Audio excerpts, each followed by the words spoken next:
사랑하는 성도 여러분, 한 주간도 평안하셨는지요? 우리는 지난 시간 3번에 걸쳐서 하나님의 계획과 하나님 나라에 대한 말씀을 나누었습니다. 하나님께서는 창세기 1장 26절의 계획에 따라 28절의 목적을 가지고 사람을 창조하셨고, 사람을 향한 하나님의 창조 목적은 사람에게는 복이라는 사실을 나누었습니다. 그리고 그 사람을 통하여 하나님의 나라를 세워가기를 기대하셨다라고 말씀드렸습니다. 그 하나님의 나라를 바울은 이렇게 증언합니다. 로마서 14장 17절에 하나님의 나라는 먹는 것과 마시는 것이 아니요 오직 성령 안에 있는 의와 평강과 희락이라. 이 말씀에 따라서 하나님의 나라가, 바울이 이해한 하나님의 나라가 의의 나라, 평강의 나라, 희락의 나라이었음을 말씀드렸습니다. 이제 우리는 하나님께서 어떠한 계획과 목적을 가지고 사람을 만드셨으며 그 하나님의 뜻대로 살아갈 때에 우리의 인생이 복되고 기쁨의 삶이 될 수 있는지를 알게 되었습니다. 오늘부터는 그 하나님의 나라의 구성원인 사람은 어떤 사람이며 그 사람은 어떻게 세워져 가는가에 대해서 함께 말씀을 나누고자 합니다. 하나님께서 우리를 창조하셨다는 사실을 우리가 믿는다면 그 창조물들을 관찰할 때에, 특히나 사람의 성장 과정을 살펴볼 때에 육신뿐만이 아니라 우리의 영혼의 성장 과정도 같은 과정인 것을 발견할 수 있게 됩니다. 사람은 태어나서 스스로 생존할 수 있는 상태에 이르기까지 돌봄이 필요합니다. 그래서 부모들은 이 한 생명이 자랄 때까지 돌보면서 먹이고 입히고 보호합니다. 그리고 가르칩니다. 교육합니다. 이런 과정을 통해서 그 생명체는 성장해야 하고 그 성장에는 반드시 목적이 있다는 것, 그리고 그 성장을 이루기 위해서는 어떻게 해야 한다는 것을 우리가 자녀를 키우면서 알 수 있고, 또한 우리의 영적 성장이 이러한 육적 성장과 밀접한 관계가 있다는 것을 알 수가 있으며, 성경에는 그러한 내용들이 잘 나타나고 있다는 사실입니다. 사랑하는 성도 여러분, 성경은 한 생명이 태어나서 자라가야 할 것에 대해서 명백하게 우리에게 말씀하고 있습니다. 에베소서 4장 13절에 보면 이렇게 말씀하고 있습니다. 우리가 다 하나님의 아들을 믿는 것과 아는 일에 하나가 되어 온전한 사람을 이루어 그리스도의 장성한 분량이 충만한 데까지 이르리니. 바울은 우리가 하나님을 아는 것과 믿는 것의 하나를 이루어서 온전한 사람으로 자라가되 그 모델이 예수 그리스도다. 예수 그리스도의 장성한 데까지 자라가야 한다라고 말씀하고 있습니다. 우리는 장성한 데까지 자라서 해야 할 일이 있기 때문에 그렇습니다. 그러면 어떻게 해야 이 장성한 데까지 자라갈 수 있을까? 디모데후서 3장 16절에서 바울은 이 부분에 대해서 우리에게 말씀하고 있습니다. 모든 성경은 하나님의 감동으로 된 것으로 교훈과 책망과 바르게 함과 의로 교육하기에 유익하니 이는 하나님의 사람으로 온전하게 하며 모든 선한 일을 행할 능력을 갖추게 하려 함이라.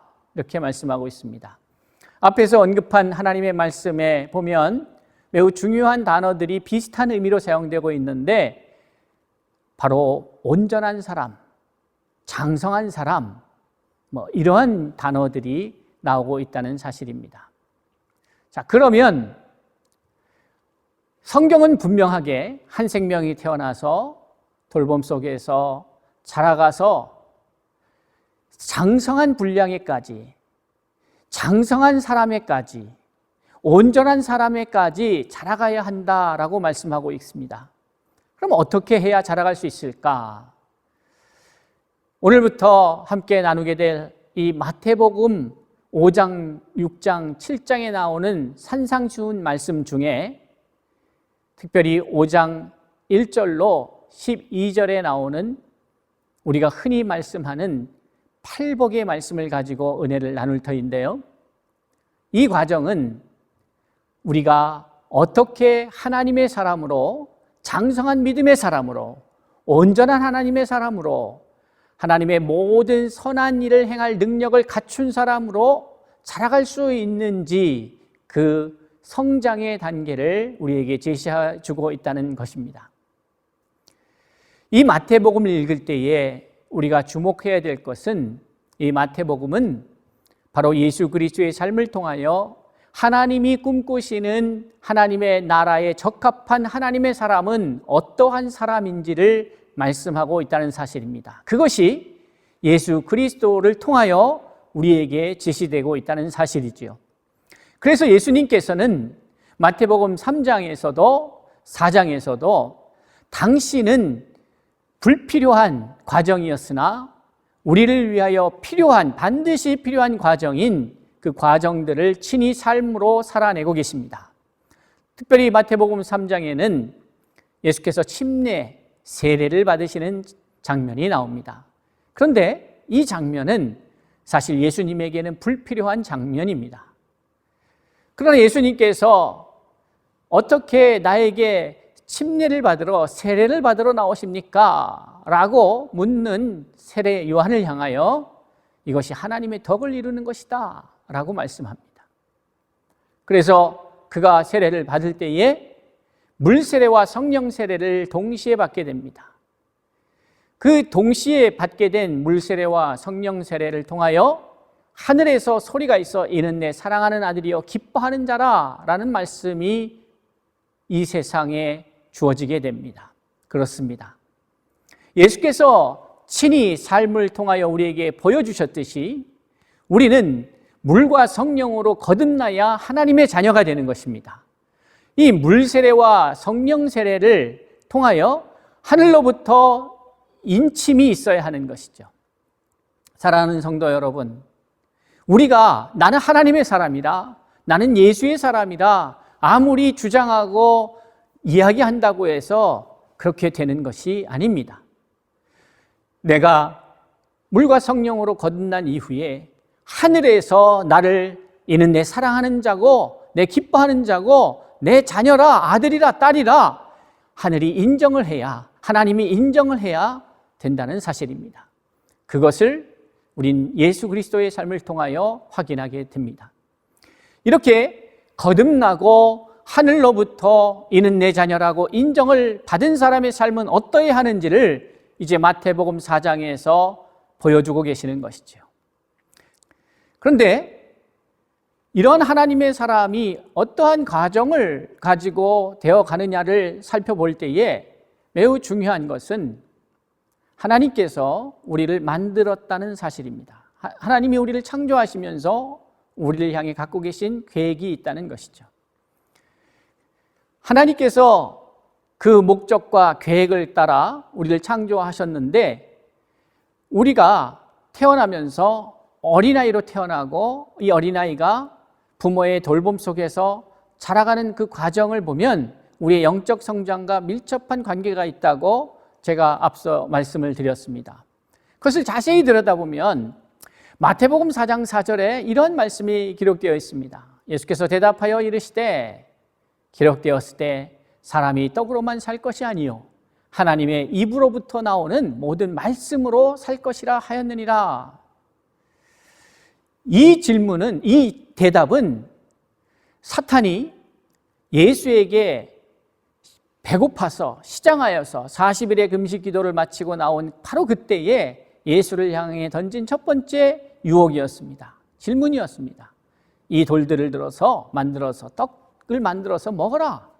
그때 예수님의 대답이 방금 봉독해드린 마태복음 4장 4절의 말씀입니다. 그런데 이 말씀을 들여다보면 매우 중요한 지점을 발견하게 되는데 바로 사람이 떡으로만 살 것이 아니요 하나님의 입으로부터 나오는 모든 말씀으로 살 것이다 라는 대목입니다.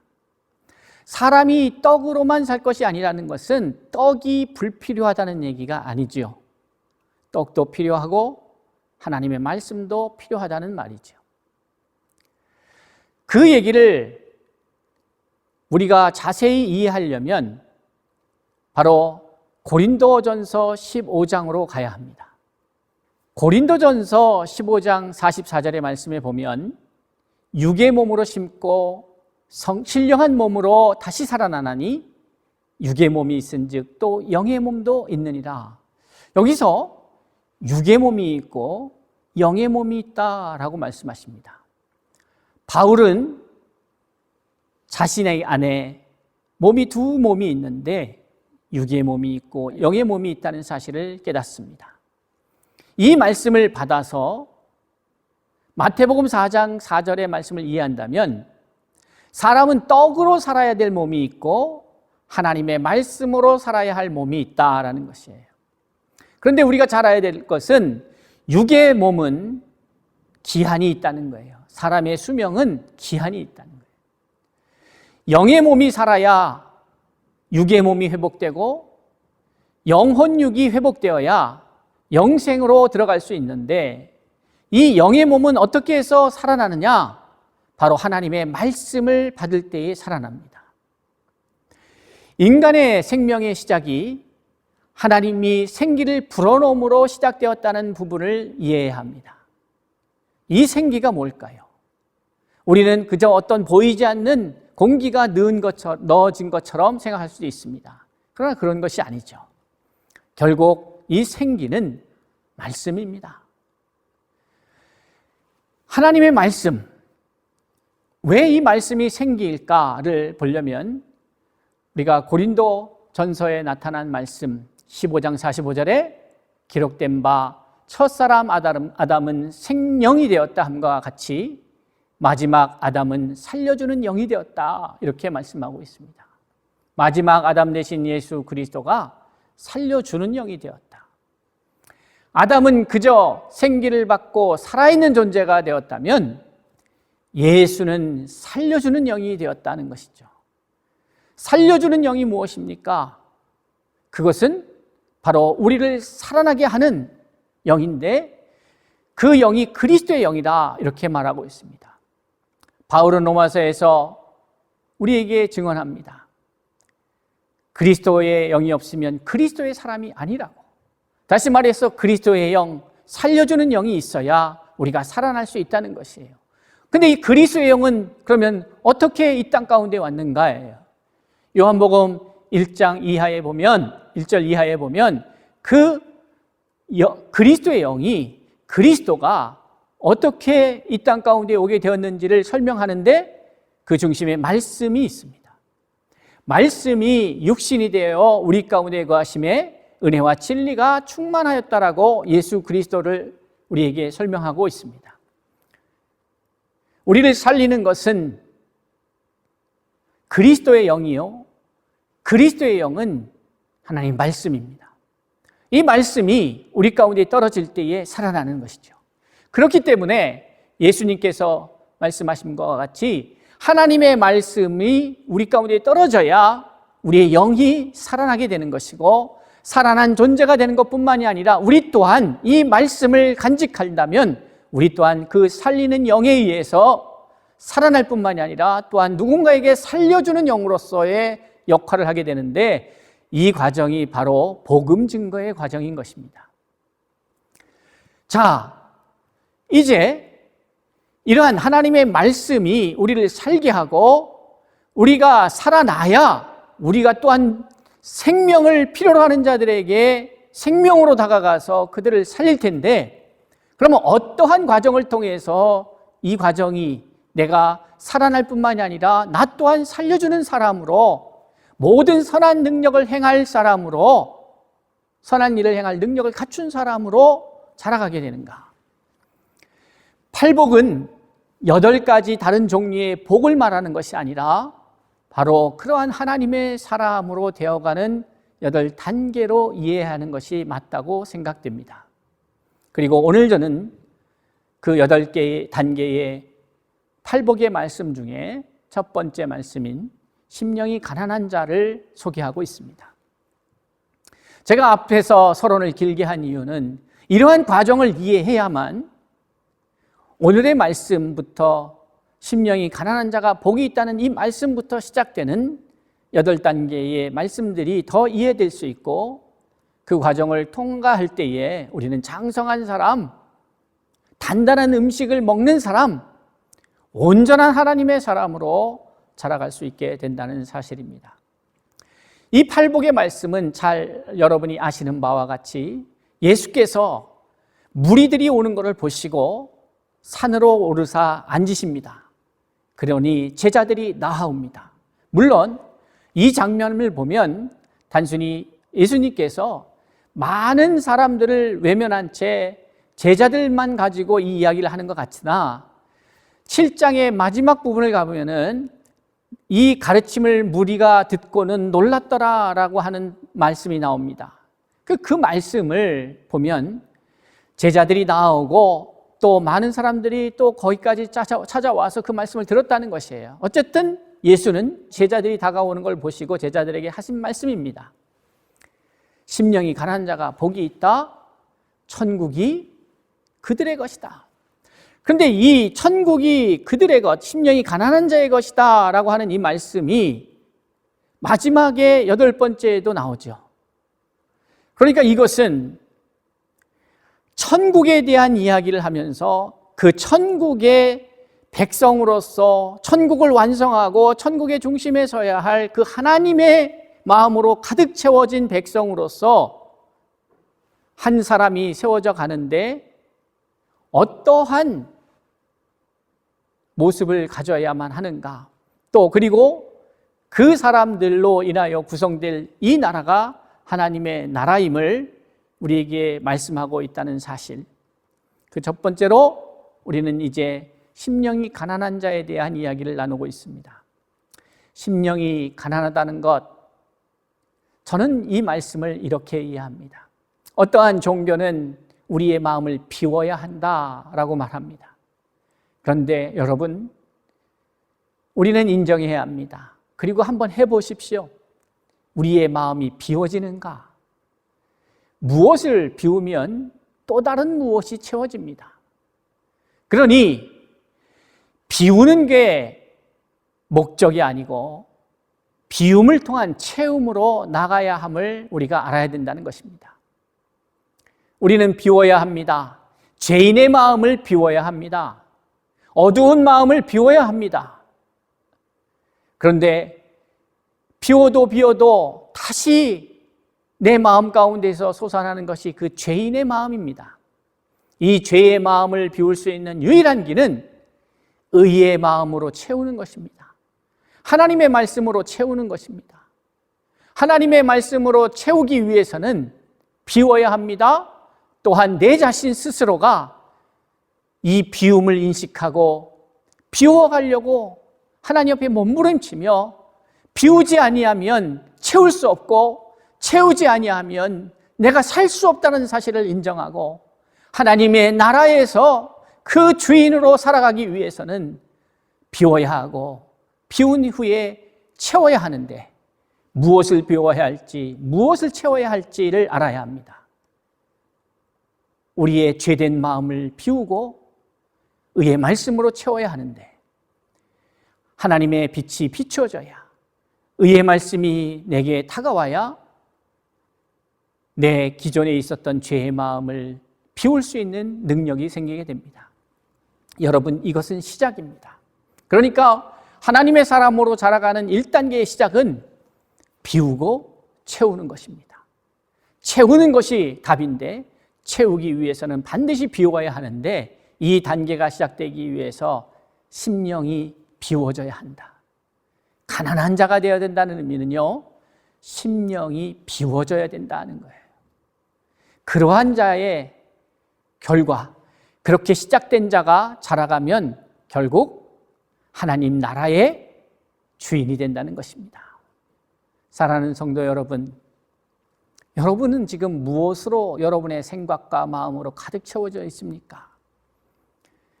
제가 목회를 하면서 경험하게 되는 것은 많은 사람들이 근심과 염려로 채워져 있다는 사실입니다. 무엇을 먹을까, 무엇을 마실까 염려하고 있습니다. 우리의 자녀들은 잘 될까? 내가 하고 있는 이 일은 성공할까? 나는 계속해서 이 건강을 유지할 수 있을까? 내가 소유하고 있는 이 물질을 나는 계속해서 지킬 수 있을까? 이 권력, 이 자리를 유지할 수 있을까? 등등의 많은 근심과 염려가 있습니다. 그러나 성경은 바울의 말씀을 통해서 우리에게 이야기하고 있습니다. 오직 아무것도 염려하지 말고 모든 일에 기도와 간구로 너희 구할 것을 감사함으로 하나님께 아뢰라. 그리하면 모든 지각에 뛰어나신 하나님의 평강이 그리스도 예수 안에서 너희의 마음과 생각을 지키시리라. 빌립보서 4장 7절의 말씀을 통하여 우리에게 말씀하고 있습니다. 사랑하는 성도 여러분, 심령이 가난해야 되는데 아직도 우리는 이 세상에 대한 미련, 연민, 욕심 이것으로 가득 채워져 있습니다. 심령이 비워져야 하는데, 채워져야 될 것으로 채워져야 사는데, 살리는 것은 영이니 육은 무익하니라. 내가 너희에게 이른 내 말이 곧 영이여 생명이라. 요한복음 6장 63절에서 이 말씀을 하고 있습니다. 성도 여러분, 하나님의 말씀이 우리를 살립니다. 그렇기 때문에 사람이 떡으로만 사는 것이 아니라 말씀, 하나님의 입으로부터 나오는 말씀이 있어야 살므로 이 말씀을 먹어야 하고 이 말씀을 채워야 합니다. 그래서 앞에서도 말씀드린 바와 같이 히브리 기자가 그 안타까운 심령을 가지고 때가 오래므로 너희가 선생이 될 터야 되는데 아직도 젖이나 먹고 단단한 음식을 먹지 못하는 자가 되었다라고 우리에게 책망하고 있는 것이죠. 사랑하는 성도 여러분, 우리 안에 있는 죄의 마음, 욕심의 마음, 염려의 마음을 비워야 합니다. 그런데 힘을 쓰고 애를 써도 힘으로 등으로도 되지 않습니다. 오직 성령으로 되는데, 오직 말씀으로 되는데 그 말씀이 내 안에 들어와 채워져서 비워진 마음이 하나님의 말씀으로 가득 채워질 때에 우리는 하나님의 사람으로 성장할 수 있습니다. 온전한 하나님의 사람으로 세워가기 위하여 이 성경이 기록되었다. 이렇게 디모데후서 3장 16절에 17절에서 우리에게 증언하고 있다면 우리는 이제 하나님의 말씀으로 교육하고 때로는 책망도 받고 교훈도 받고 그 과정을 통하여서 하나님의 사람으로 자라가야 합니다. 이제 그 시작, 자라가기 위해서 우리의 심령이 비워지는 상태. 그러나 그 심령이 비워지는 것은, 심령이 가난해지는 것은 하나님의 말씀을 사모하지 않고는 이대로는 우리가 사망에 이를 수 있다는 사실을, 결국에는 인생은 죽게 되어 있다는 사실을 인정하고 생명을 향하여 나아가는 그 첫 발걸음이 심령을 새롭게 하고 마음을 새롭게 하는 것인데 바로 그러한 자가 심령이 가난한 자다. 그에게 복이 있는데 천국이 저의 것임이라 말씀하고 있습니다. 계속해서 팔복의 말씀을 가지고 함께 은혜를 나눌 터인데 한 주간도 나의 심령을 비우는 시간을 가집시다. 그 시간을 통하여서 비움으로 하나님의 말씀이 채워질 공간을 만들고 하나님의 말씀을 채워서 더욱더 자라갈 수 있는 저와 여러분이 될 수 있기를 바랍니다.